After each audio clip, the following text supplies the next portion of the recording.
in Scandinavia. I just wrote a column about this, actually.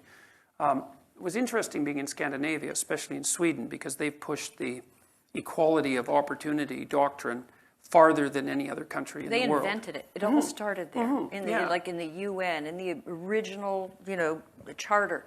The Swedes were there. They've never given up. No. And the week that I was there was the same week that 2 articles were published on gender differences in temperament and in interest. And the biggest sex differences that we know of that aren't morphological are in interest. So women are more interested in people, by and large, and men are more interested in things, by and large. And the difference is actually large. It's 1 standard deviation. And so that means if you're a man, you would have to be more interested in people than 85% of men to be as interested as 50% of women. And if you're a woman, you'd have to be more interested in things than 85% of women to be as interested as the 50th percentile male. So the difference is actually quite substantial. And it's certainly large enough to drive occupational choice diffetions. And it explains a lot about the configuration of people in the workplace. Oh, absolutely. Well, and we're approaching parity in terms of overall workplace distribution of men and women, but there's massive differences in occupational choice. Like, it's very interesting, for example, to go to the website of the U.S. Labor Department and look at male and female-dominated industries. And, there's the top 10 male-dominated industries have basically 0 women in them. So bricklayers being one of them. They're people-free zones, according to Camille Paglia. That you find just a lot of men in the people-free zones. Yeah.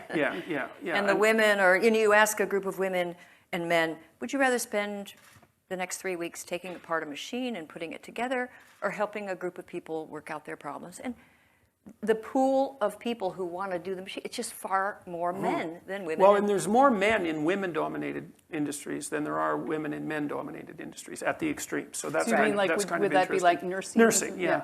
Yeah, so there's way more male nurses than there are female bricklayers. I've studied these male nurses, and they already, gender activists are upset because they earn more than women.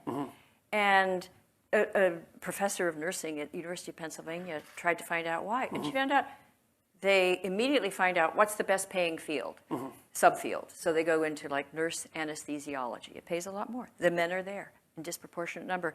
And they're willing to work insane hours. They're far more willing to move to a higher paying field. Same thing Farrell found with gender differences, is that men are more willing to move. They're more willing to work longer hours. Yeah, they're more willing to work outside. They're more willing to take on dangerous tasks. They're more likely to work in scalable industries.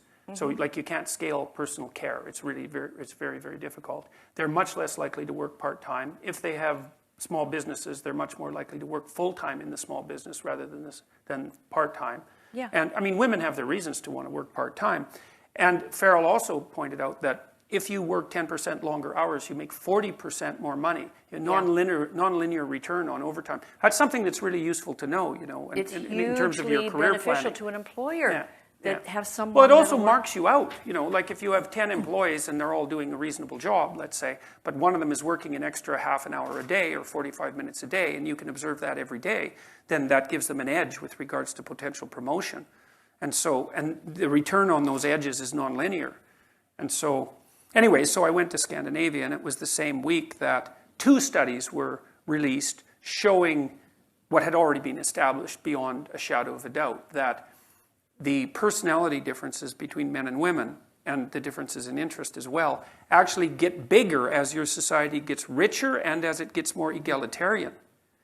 And not just a little bit either. That's the other thing that's so interesting, is you might think, well, the effect is, it's the opposite of what the social constructionists would predict, first of all. So that's the first thing to point out, is it's not only that their hypothesis wasn't supported, it was decidedly refuted. And none of them have come to terms with that. And it's not a small effect. The difference between personality between men and women in Scandinavia is a lot larger than it is in non-egalitarian countries. Like in